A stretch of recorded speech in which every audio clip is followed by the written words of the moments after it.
back to the show, everybody. I am joined by Dr. Hunter Harrison with St. Francis Medical Group. Thank you for being with us. Thank you for having me this morning. All right, it is the last day of Heart Health Month, so we kind of wanted to talk about some ways to keep your heart healthy because, there's a lot of different things you can do.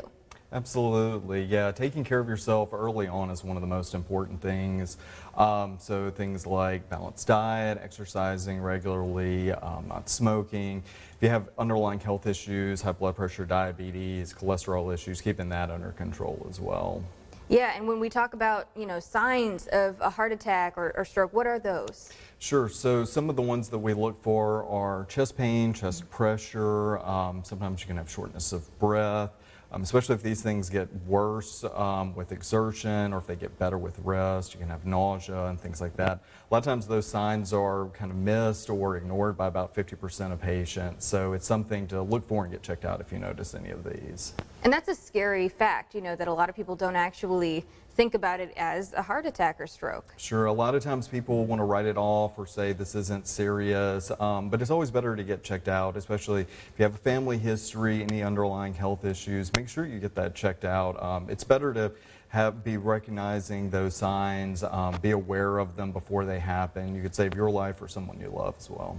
And when you talk about prevention methods, what does that look like when you tell patients? So with my patients, I want to tell them, getting in regularly. High blood pressure is a silent killer. A lot of times patients come in, their blood pressure will be elevated, they're not even aware.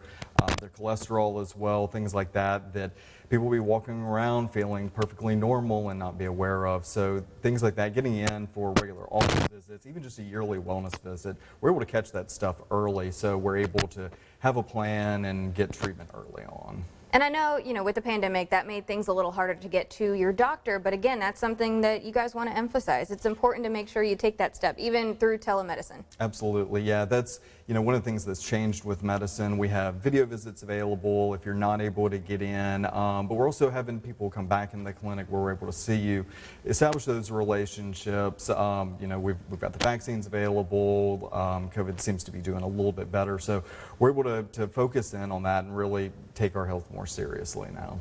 Well, thank you so much for joining us this morning. We'll have more information on our website, knoe.com, after the show about heart.